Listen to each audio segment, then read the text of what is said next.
Okay, so I've started again in my big skillet.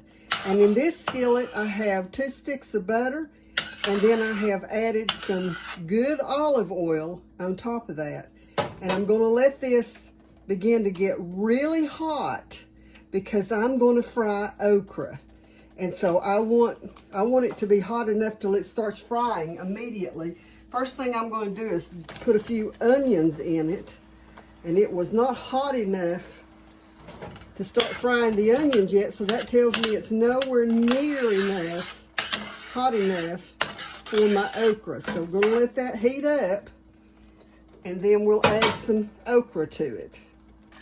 Okay, so it's beginning to fry really good.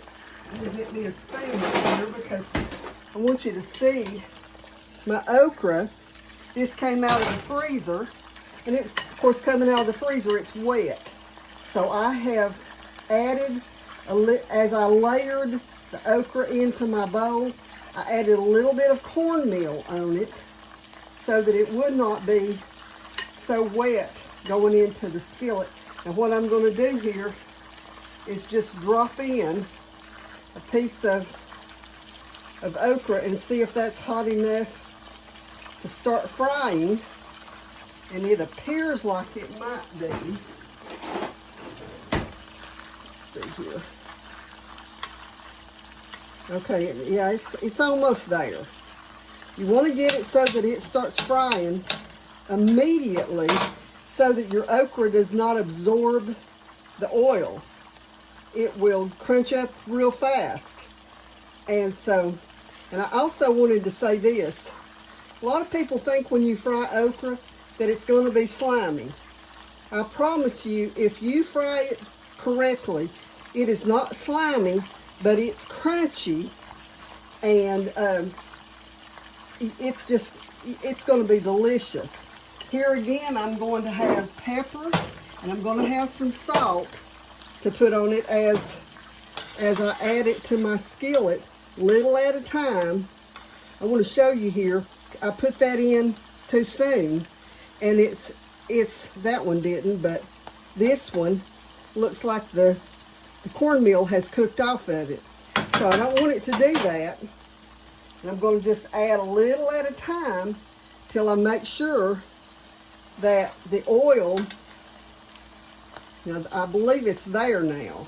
I want to make sure that the oil is hot enough that it does not cook the cornmeal off. I think it's hot enough now, so I'm going to start just little at a time, putting this into the oil and let it begin to cook. And I'm not going to put this whole bowl in there. Just going to layer the bottom of my skillet and let it cook a little at a time. And then I'll take it and put it in a big pan so that I can start another layer. You see what I'm doing? I think you can see that.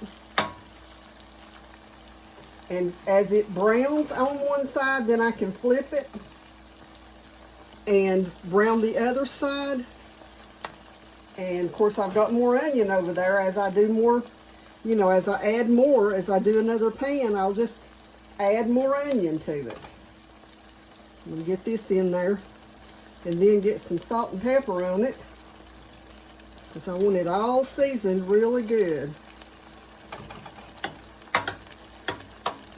Okay, so I'm just going to go over it all with some salt and pepper, and then I want to let it just cook until I start to see some brown around, and I will start to see a little brown like around the edges, and then I'll know it's time for me to turn it over. Okay, you can see right there I just flipped a little bit, but it's not quite ready yet. Okay, I'm beginning to flip it now, and you can see that as I flip it, let me flip some right there, you can see that it's turning brown, and the big thing is that the bread is staying on the okra. It's not coming loose from it. That's what I want. So I'm going to finish that off. Now you can see how it's browning, and I mean, it's just going to be real crunchy.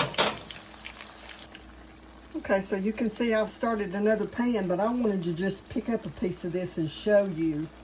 See how pretty and golden that is, and it's crunchy. I mean, it's crunchy. They're so good. Okay, my okra is almost done. You can see I've got some still in the skillet, and then by the time I get it in here, it'll be heaped up in this pan. So, but you can see how it is, how crunchy. Look at that. I mean, it's so good. So, anyway, God bless you all.